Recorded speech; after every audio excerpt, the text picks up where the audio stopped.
Puisque je vais parler de la méthode psychanalytique et d'une technique à première vue nouvelle, commençons par un peu d'histoire pour bien situer la nouveauté. Selon ses propres termes, Freud produisit son acte à la manière d'un paranoïaque. Plus tard, Lacan y revint, à son tour et selon ses propres termes, il se réclama de la fondation paranoïaque de la connaissance humaine. Et pour expliquer cette apparente structure, il la décoda de la formation du psychanalyste, décrivant une identification qui se formait, toujours selon les termes de Lacan, à la hâte. Donc, une fois que la psychanalyse put réfléchir sur la question lancée par Freud, elle signifia que pour être psychanalyste, il fallait le dire vite, traduisant une certaine exigence propre à la paranoïa. Telle est l'histoire résumée jusqu'à présent de la reconnaissance du psychanalyste, interprétant, on le sait, ce qui excède la vérité. Bien que brève essentiellement, cette hâte caractéristique est néanmoins longue à expliquer. Puisque sa logique intelligible a très bien été exprimée par Lacan, je ne m'y attarderai pas. Si j'en parle, c'est pour introduire comment la garantie de la vérité n'a jamais lieu contre le délire, à moins qu'elle ne perdure, c'est ce que nous allons voir, avec une certaine vérification de la mémoire.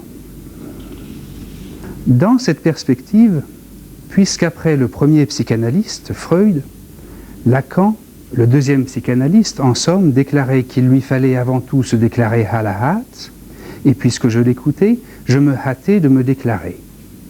Je n'avais pas le temps de chercher, il fallait que je trouve quelque chose.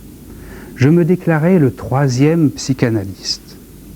Ça semblait fou, et ça avait donc une chance de réussir. Dans un deuxième temps, il allait falloir prouver cette assertion anticipée. Nous allons voir ce qui s'est passé. Mais avant tout, pour ne pas trahir le parti pris paranoïaque de la connaissance humaine, permettez que nous parlions de moi à la troisième personne. Pour dire ce qu'il fit, je parlerai donc de William Théo. Ne croyez pas qu'il s'agisse d'une pique pour agacer. Ce n'est qu'une fantaisie qui présente l'avantage d'être de circonstance, puisque j'avoue qu'au commencement, je ne savais pas ce que je faisais. J'étais donc étrangère à moi-même. C'est une bonne raison pour parler de soi comme d'un autre. Néanmoins, d'une telle démarche, un travers est connu, dénommé narcissisme. Ce fut la menace qui bloqua la gageure et la précipitation lacanienne interdite d'avancer au-delà.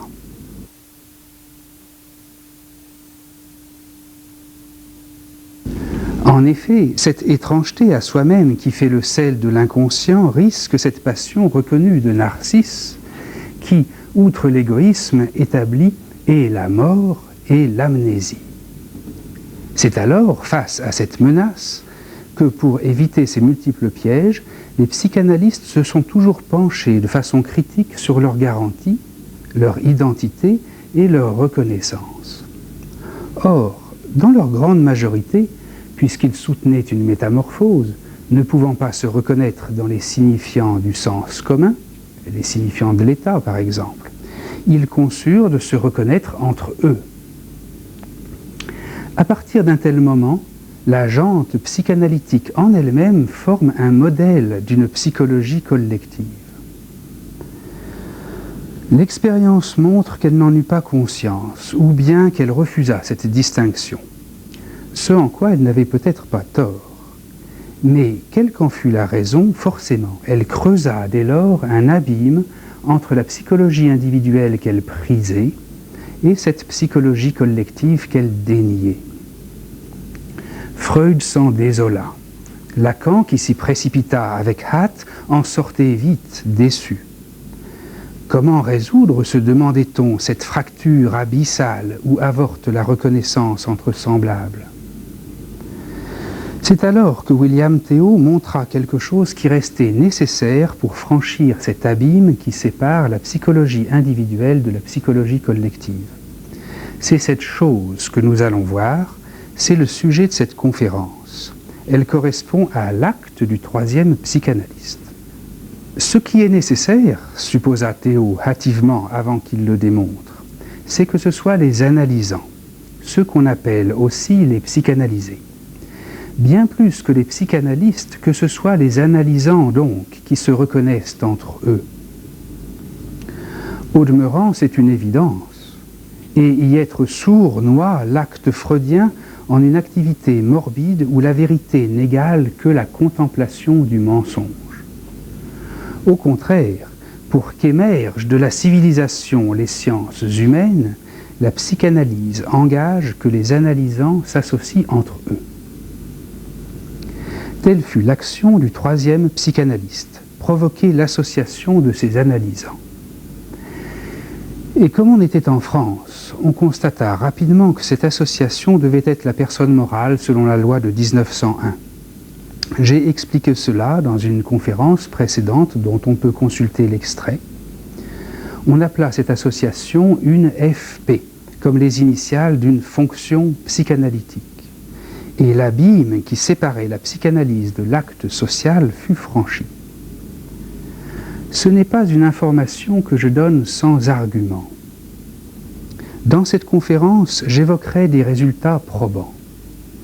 Certains ont déjà été en d'autres conférences exposés. Et si d'autres sont encore dans des dossiers, enfin, présentement, je vais montrer que quelque chose d'objectif et d'irréfutable s'est imprimé dans le cours et l'histoire de la psychanalyse. Pour bien comprendre cette situation, faisons l'état des lieux au moment de la création d'une FP.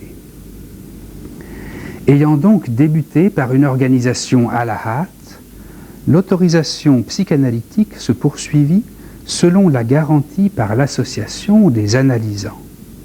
Or, si cela est valide, ce n'est jamais qu'une base et un tremplin pour s'expliquer. Cette explication eut lieu lors des premiers temps d'une FP en fonction de 3 déclarations de William Théo. La première répétait l'interprétation de Jacques Lacan, selon laquelle le psychanalyste correspond à l'être pour la mort. Cependant, bien qu'énoncé, ce constat n'avance à rien encore. Il faut qu'il soit complété par une seconde déclaration. Elle fut une interprétation, encore, de William Théo en propre cette fois, déclarant que dans le cas susdit, la première déclaration de Lacan, la psychanalyse consiste comme un culte qu'on rend au surmoi. En effet, la psychanalyse peut rendre un véritable culte de façon paradoxale. Pour rester sans illusion sur la religion, sacrifier à la seule religion impossible, à savoir la religion de la mort. Subtilisation d'un paradoxe particulièrement invisible que Freud avait pressenti en formant le concept de surmoi. Tel est ce que l'opérabilité de l'être pour la mort conditionne d'état de la psychanalyse à un moment de son histoire. Ces 2 premières déclarations de William Théo qualifiaient le psychanalyste et la psychanalyse. Restait l'analysant, lequel, c'est avoué, cherche ce qu'il concerne. Or, pour trouver ce qu'on cherche dans ce cas-là, on affiche un symptôme. C'est ainsi qu'il est patent que l'analysant ne pense qu'à lui, tant qu'il n'y a que lui qui pense. C'est manifeste, et c'est même fondamental. L'altruisme, l'analysant est tout à fait contre. Or, la chose est si flagrante qu'elle ne put sortir de la psychanalyse seule. Il fallut que le 3e psychanalyste retourne à Sartre. Il réalisa cette retrouvaille par la jonction de Ronald Lang, fondateur de l'anti-psychiatrie londonienne et adopté par les anglo-saxons comme le plus explicite représentant de l'anti-dialectique de Sartre. Et William Théo, s'instruisant de ces auteurs méprisés par les psychanalystes conscrits au culte, y puisa de quoi comprendre que, 3e déclaration, l'analysant tenait lieu d'anti-nous, à savoir une forme très précise de position existentielle. Mais comment le troisième psychanalyste allait-il pouvoir faire carrière avec de telles déclarations qui semblaient tant de dénonciations autocritiques? Il s'y risqua en insistant d'une quatrième déclaration. Il déclara enfin qu'il faisait de la psychanalyse plurielle. Or, cela signifiait qu'il renversait ces trois déclarations acquises et forcément, ça se vit.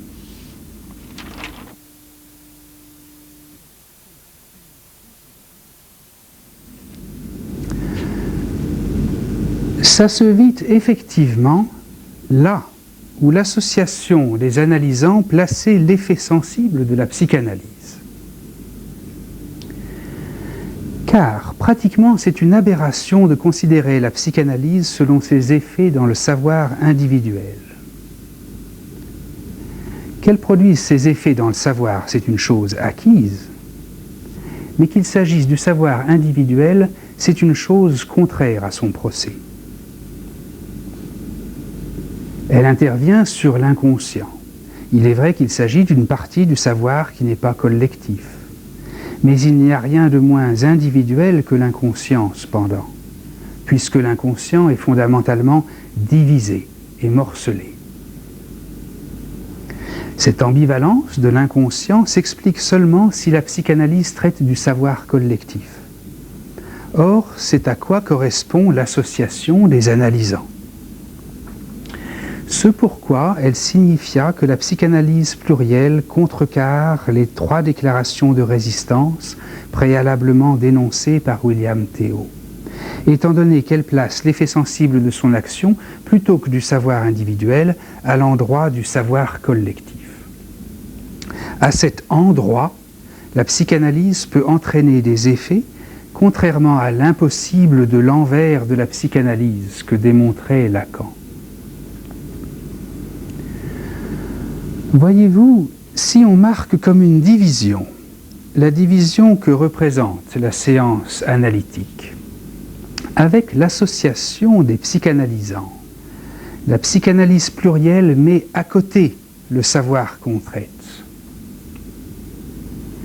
Ce savoir n'est pas tout le savoir du monde, lequel comprend tout ça qu'on traiterait, car un aussi sûr moi qui puisse imaginer un tel savoir absolu n'existe pas. C'est un savoir collectif et réduit qu'on traite, tant qu'il est tout à fait satisfaisant de le signifier comme ce que signifie zéro, ce cercle sur ce dessin. C'est là que se situe l'ambition et d'abord les effets de la psychanalyse. Dans le cas où on l'a oublié, dire qu'elle est plurielle, c'est simplement le rappeler. Le patient profite de ses effets en calculant sa guérison avec ce zéro, comme on profite du zéro en calcul. C'est la raison pour laquelle on dit que s'ajoute la guérison par surcroît. Je souhaite que ces dessins puissent donner une idée du renversement à l'endroit de la psychanalyse qu'a effectué le troisième psychanalyste. Ils illustrent que les acteurs du discours psychanalytique se situent comme déversés par la trace d'un savoir originel. Manière tout à fait autre que le confinement à la sphère du savoir total ou archétypique, en quoi n'est que le Moyen-Âge de la psychanalyse, c'est-à-dire la psychanalyse classique, qui n'a pas encore pris de recul sur l'espace du savoir. Je dis l'espace. Observons ce dessin de la psychanalyse plurielle, il dépeint une distanciation. Qu'on y puisse parler d'espace confirme la qualification par Lacan de copernicienne, l'élaboration de Freud. Et dans sa plus simple expression, il attribue à la psychanalyse deux domaines, dont un, l'analysant, profite du traitement de l'autre, le groupe. De là, il n'y a plus qu'un pas pour conclure d'une manière strictement subséquente que si l'analysant bénéficie par surcroît d'un traitement du groupe, le groupe lui-même dut bénéficier d'une part du dit traitement. Nous voyons que c'est une sorte de découverte que nous obtenons de la psychanalyse elle-même. car d'emblée elle apparaît comme un traitement social. Définition évidente, je l'ai dit, contre la sournoise ignorance des disciples de Freud, quand bien même leur maître appelait terre promise la psychologie collective qu'il revendiquait pour sa méthode. Maintenant, nous venons de voir comment William Théo inventa l'analyse plurielle. C'est la technique à propos de laquelle nous sommes ici réunis. Nous venons de voir comment coule de source primordialement, à partir de la psychanalyse et de la fonction de la hâte, cette optique qu'on qualifie psychanalyse plurielle. La psychanalyse, découvrant alors son action sur le groupe, elle doit ouvertement y prendre son orientation. Et de cette perspective découle secondairement une attitude, un instrument qu'on a pu nommer, à savoir l'analyse plurielle. Reprécisons les termes. Psychanalyse plurielle indique la véritable nature de la psychanalyse et analyse plurielle, sa manifestation technique, laquelle en découle sans rien abandonner de ses acquis, tant qu'au contraire, elle les rehausse, puisant dans l'aube freudienne sa manière de procéder et la lumière de ses concepts qu'elle réemploie avec leur critique comme ressource. Effectivement, décrivons cette technique. Nous y comptons un psychanalyste, c'est-à-dire l'être pour la mort, et l'anti-nous, que l'on sait analysant. L'un et l'autre sont à l'extérieur du groupe, dont tour à tour chacun sort pour un entretien, puis rentre, de manière qu'ainsi procède l'analyse plurielle, technique régulièrement distribuée à chaque membre d'un groupe en activité. Le psychanalyste ne se trouve présent dans le groupe que l'instant d'invité en vue d'une extraction distributive et tempérée d'un groupe qui groupe. Telle est la formule de la marque déposée sous le nom de analyse plurielle.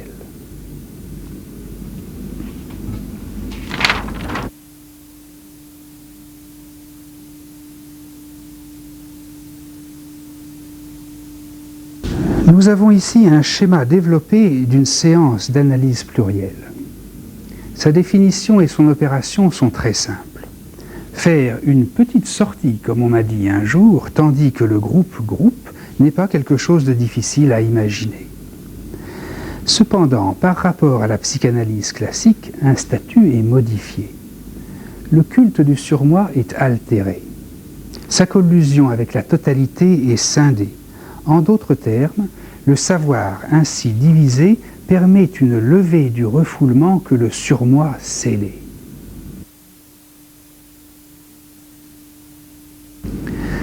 Comme toute chose véritable, cela se démontre. Il est facile de reconnaître 3 sites où cette analyse agit. Et cela se voit. Et pour le montrer d'abord, reportons-nous à ce qui est là pour ça, c'est-à-dire les résultats. Les résultats d'une FP sont consignés dans des livres, dans des valises à ouvrir pour qu'on les constate. Et pour certains d'entre eux, le caractère acrobatique de leur échafaudage s'est rodé jusqu'à en faire un produit fini tout à fait explicite. Ce sont des découvertes de faits historiques, interpellant historiens de la Renaissance et archéologues de l'égyptologie, c'est-à-dire des sciences humaines et des sciences exactes. Ces découvertes sont déjà exposées dans des manifestations publiques et datées, lesquelles poursuivent maintenant automatiquement leurs conséquences. Ce ne sont pas les seuls exemples, on peut facilement s'en informer. Et j'ai voyagé ces derniers mois pour en discuter avec des universitaires à Londres, à New York, à Copenhague. Des livres sont vendus au Japon, au Maroc, au Canada, aux USA, en Allemagne, en France évidemment. Et sans prendre forcément des airs de publicitaire, je ne saurais sur ces nombreux points qu'indiquer de se reporter au catalogue. Car aujourd'hui, la conférence est consacrée à un secteur précis parmi ces résultats. Je viens d'introduire une description de la technique dite analyse plurielle d'une manière destinée à montrer comment elle s'articule si fort qu'au point de s'y inscrire dans les éléments les plus objectifs de l'histoire de la civilisation. Je n'exagère pas. Après ce qu'on peut appeler la découverte de Freud, et après ce qui s'est appelé le retour à Freud de Jacques Lacan, ce que j'appellerais la reprise de William Théo atteste qu'avec l'analyse plurielle, la dénommée psychanalyse est objectivement une procédure scientifique et historique. Et je m'applique à l'instant à en montrer la preuve. La psychanalyse n'est pas un tour de magie. Elle a fait surgir l'analyse plurielle d'une circonstance occidentale où elle était déjà. La référence traditionnelle au tour d'illusionniste qui fait surgir un lapin d'un chapeau où il était déjà, évidemment, insiste sur la différence avec la magie. Ce qu'on appelle illusionnisme est une représentation scientifique par excellence. En effet, la science, à son origine, prépose sans l'afficher l'objet qu'elle découvre ensuite. Tous les grands secteurs de la science aujourd'hui en témoignent, de la physique quantique à la sociologie. Mais avant de faire de l'épistémologie, c'est-à-dire montrer par quel effet l'objet surgit, je dois montrer et dire comment, dans le cas de l'analyse plurielle et de la psychanalyse, le lapin était là, dans le chapeau qu'on appelle l'Occident. D'abord, quand il est dans le chapeau, un moment on l'oublie. Et cet oubli est aujourd'hui bien daté. Il a lieu depuis la Renaissance. Je l'illustre par ce livre que je place ici, consacré à Giordano Bruno, dernier des herméticiens, exécuté à Rome en 1600. Ensuite, cet objet ressurgissant à partir de 1900, l'avez-vous de facto sous les yeux.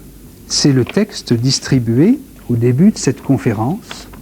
C'est la photocopie de la page d'ouverture du premier chapitre de ce livre, titré « L'art de la mémoire », que l'on doit à l'historienne anglaise dénommée Frances Yates, qui vécut en notre XXe siècle. C'est un ouvrage fondamental qui nous apprend que durant tout le Moyen-Âge, une pratique mnémotechnique eut cours, qu'il fut traditionnel de référer à l'hermétisme venant d'Égypte par Alexandrie, mais aussi venant de Grèce, et en cela par l'intermédiaire d'une légende.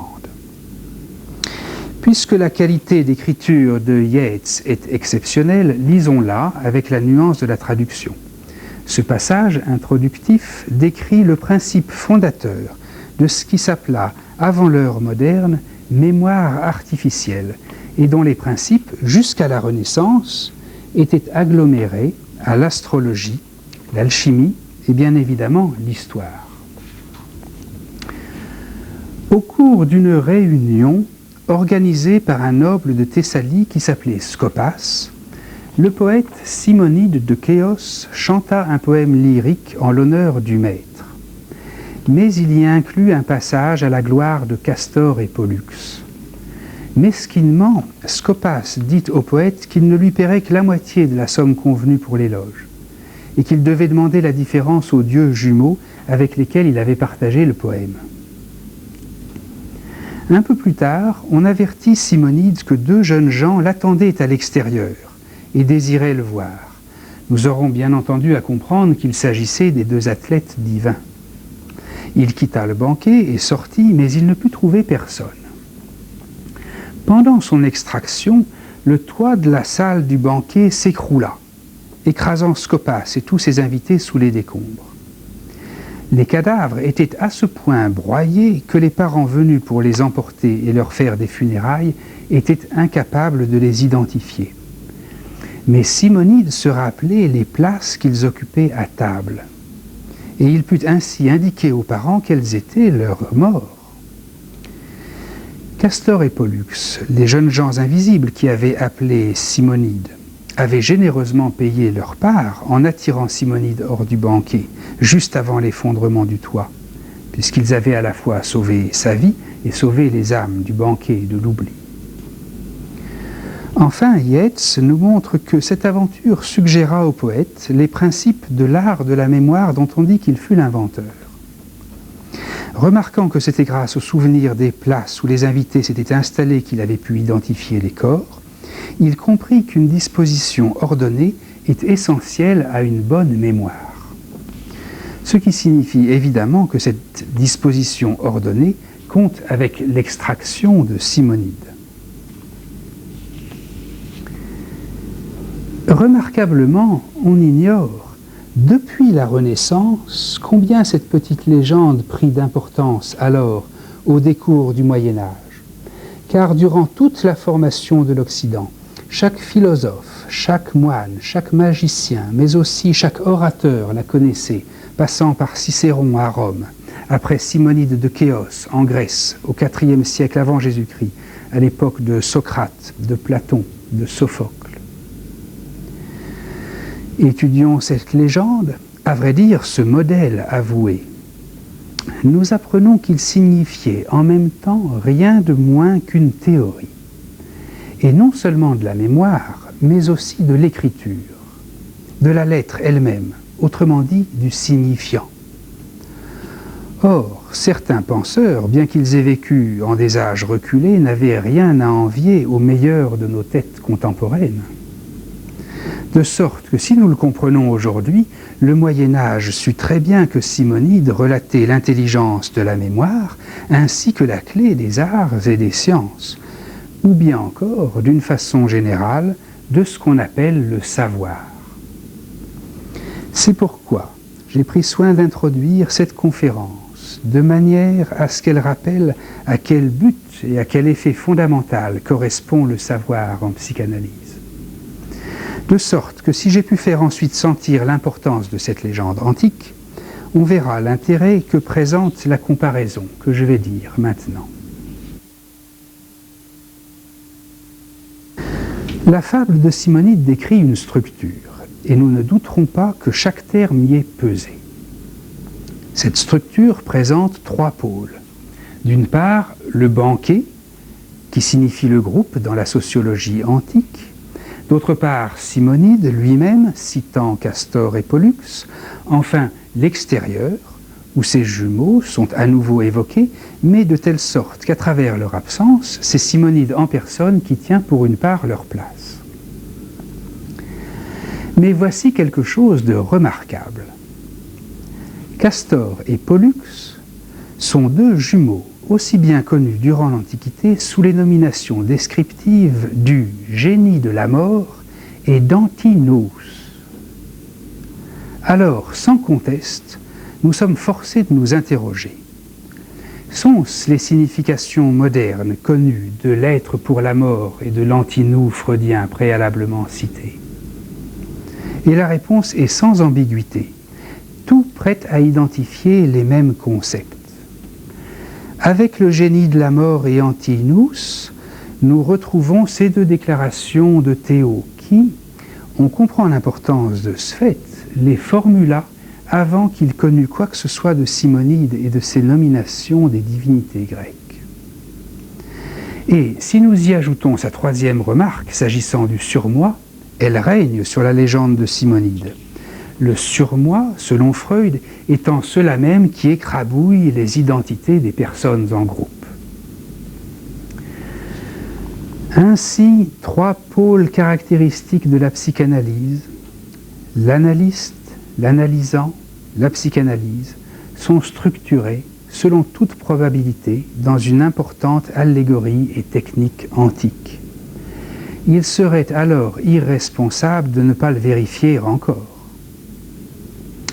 Plongeons alors notre examen jusqu'au détail, et la similitude est encore frappante. Car ce toi qui écrabouille les identités comme le surmoi s'effondre après un débat entre Simonide et le maître du banquet à propos de l'idéal du moi comme la psychanalyse en traite. Deuxièmement, la cause de l'identification familiale est réintroduite en requête à Simonide, comme elle l'est selon les formules de la psychanalyse. Troisièmement, s'il en fallait encore, La mémoire fait l'argument du modèle simonidien, c'est-à-dire la même raison réputée de la psychanalyse. Et jusqu'en l'extrême coïncidence, puisque, selon Freud, cette psychanalyse dut traiter des identifications en collectivité. Tant de rapprochements ne sont fortuits que pour les têtes fêlées. Pour celles qui sont rompues, à l'évidence, ils établissent une similitude confondante entre le schéma de la psychanalyse plurielle et le modèle de Simonide. Autrement dit, nous pouvons confondre la technique de l'analyse plurielle avec la fondation de l'art classique de mémoire. Même la théorie y conclut. Études qui ont lieu par ailleurs et qu'il serait fastidieux de redire ici. Il est plus utile à l'instant de noter surtout dans quel ordre j'ai porté à votre connaissance ces faits confondants. Je les ai exposés dans l'ordre où ils se sont constitués. C'est-à-dire que l'analyse plurielle a été inventée par William Théo ainsi que la description de ses concepts, comme je l'ai montré, à savoir avant qu'il ait eu connaissance de la tradition simonidienne antérieure. Par conséquent, avec cette surprise de la reconnaissance, nous sommes dans la situation de ce qu'on appelle une retrouvaille, une résurgence, avec les conséquences que cela implique.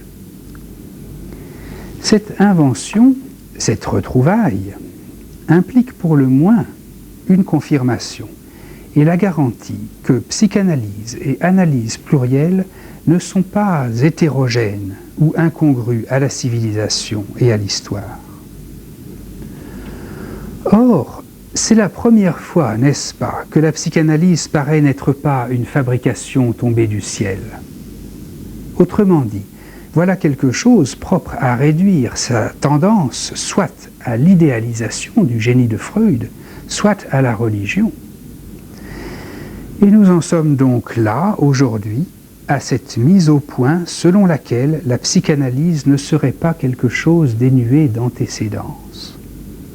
Évidemment, on a déjà glosé et parfois réfléchi sur toutes sortes de philosophies antérieures ou quelques attitudes préfaçant l'acte freudien. Mais jamais cette reconnaissance exacte d'une telle technique, dans un laps oublié, tant que du même coup objectivante, jamais cette reconnaissance, dis-je, n'avait montré que la psychanalyse surgit au XXe siècle comme ce lapin que j'ai évoqué, elle était déjà là. Il faut d'abord nous faire à cette idée qui ouvre bien des perspectives. Ensuite seulement nous nous demanderons si la réédition de cette mnémotechnique compte un progrès. En l'attente, ne serait-ce que d'un embryon de réponse à cette véritable question du progrès, préparons-nous avec la devinette que vaut ce tour de passe-passe. Par quel effet une telle chose, qu'elle fût en progrès ou non, aujourd'hui nommée psychanalyse, ressurgirait-elle de la civilisation où elle était déjà ? Cette question fera d'abord réfléchir sur le fait qu'il s'agit de mémoire. Or, admettons qu'en cette matière, il n'y a pas grand-chose qui ne soit déjà là. Autrement dit, voilà un problème de permanence qui fait penser à ce que la mythologie suppute du caractère éternel ou universel des mythes. Et de ce point de vue, quand à l'occasion, pour des raisons diverses, d'aucuns disent que William Théo n'entend rien à la subtilité du mythe, sur ce point, il leur répond en montrant quelque chose en plus. Car il est patent de la mémoire que pour sa propre fondation, il lui faille être déjà là sans qu'on le sache. C'est une énigme mineure qui trouve aujourd'hui sa solution que je dirai pour terminer mon propos.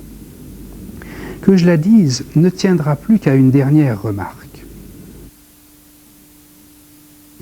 Il y a une différence entre l'analyse plurielle et l'art classique de mémoire. Sans doute y a-t-il une similitude frappante entre la sortie de Simonide qui ne trouve personne en sortant du banquet et l'extraction de l'analyse plurielle qui ne trouve de sujet que celui de l'inconscient, à l'évidence toujours absent. Mais il existe une différence majeure entre ces deux sorties. Là où Simonide est précisément seul à sortir, vers l'existence de l'analyse plurielle, chaque membre du baquet sort tour à tour. Or, voilà que je viens de dire du baquet. C'est une allusion à un certain Mesmer, un personnage qui vécut à la Révolution française entre Simonide et Freud. Théoricien d'un certain hypnotisme, il précéda sur ce point la psychanalyse. Sa technique cristallisait dans une enceinte commune les émois de gens en groupe. Aujourd'hui, le baquet de Mesmer, à la naissance des républiques en Europe, montre l'intuition que l'on avait alors du rôle de la psychologie collective dans l'hypnose. C'est évocateur de cette chose que l'analyse plurielle traite en progrès, impliquant une psychologie collective. Ce que seul Simonide avait fait, chaque participant du groupe en analyse plurielle le réalise l'un à la suite de l'autre. Nommément, sortant tour à tour, chacun constitue une série.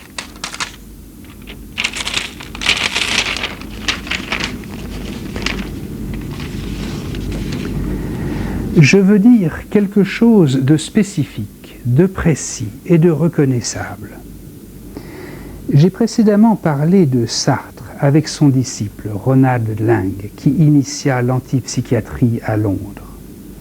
L'un et l'autre avaient déjà nommé série cette phénoménologie descriptible, intelligible et reconnaissable dans l'analyse plurielle. Avec la puissance d'un concept, nous trouvons alors un avantage à joindre ce que Sartre appelait la logique sociale avec ce que Lacan appelait la logique collective. On obtient une praxis acquise à la psychologie collective. Elle est supérieure à la religion et à la politique.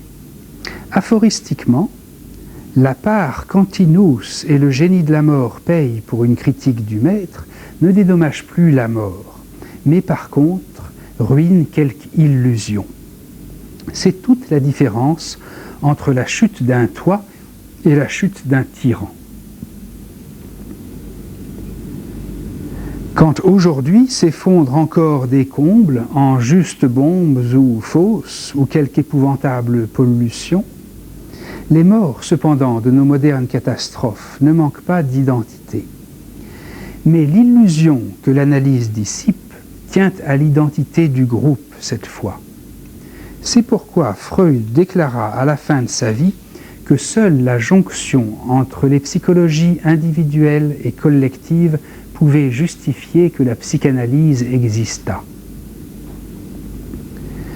Aujourd'hui, une fois gagné l'argument du rapport entre l'individu et la collectivité, nous saisissons pourquoi l'art de la mémoire ou psychanalyse perdure sans qu'on l'ait su.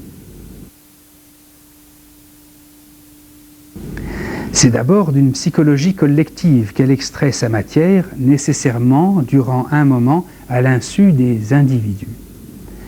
Mais si l'œuvre collective présente une apparence de mémoire, pourquoi cela, disions-nous maintenant, plus qu'avant, se laisserait-il voir? La réponse n'est plus difficile à trouver. Qu'y a-t-il de neuf sous le soleil, sinon l'actuelle technologie de l'industrie?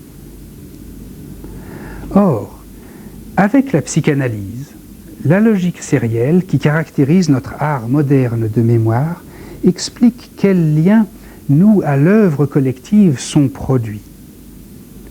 Autrement dit, elle explique la conjonction de l'air des masses avec un véritable appareillage. En d'autres termes encore, elle décrit comment c'est grâce à l'intelligence et la mémoire artificielle qu'on peut proprement savoir que cette mémoire fut déjà là. Voilà qui résout l'énigme relevée tout à l'heure. Sans cet état de l'appareil, que l'on appelle cybernétique, il eût été vain d'attendre de la psychanalyse comme de l'art de la mémoire plus qu'une aventure singulière, récupérant l'identité de quelques-uns.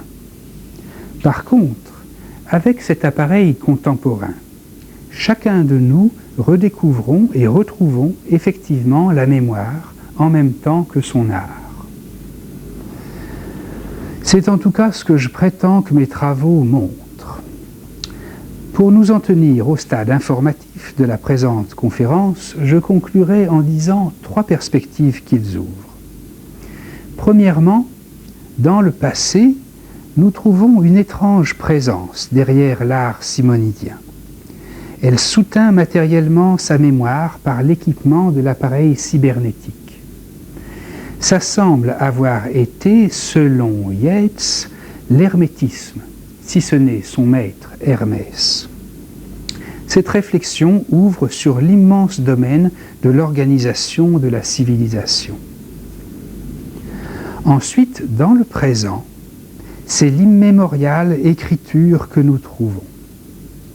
Même si depuis longtemps, Socrate en témoigne, dixit Platon, l'art simonidien est connu pour être une version de la structure de la lettre, c'est aujourd'hui que l'on apprend ce qui, par l'appareil, ces caméras en font partie, s'il est besoin de le dire, transforme de la lettre le ministère en parole. Troisièmement, le futur est bien entendu appelé à la fin d'un exposé sur la mémoire. Et je le citerai en redisant que la psychanalyse a donc été menée jusqu'à l'analyse plurielle. Et sous cette forme mature, elle publie des découvertes dont elle manquait. Ces découvertes débarrassent de l'idéologisme l'histoire et la psychologie collective. Il en résulte une politique épurée. C'est ce qu'on appelle communément l'industrie. Nous aboutissons alors à cette formule. On connaît aujourd'hui la condition éthique de l'industrie. C'est l'écologie. À quoi la psychanalyse est destinée à pourvoir. Chères mesdames et messieurs, je vous remercie pour votre attention et votre assistance.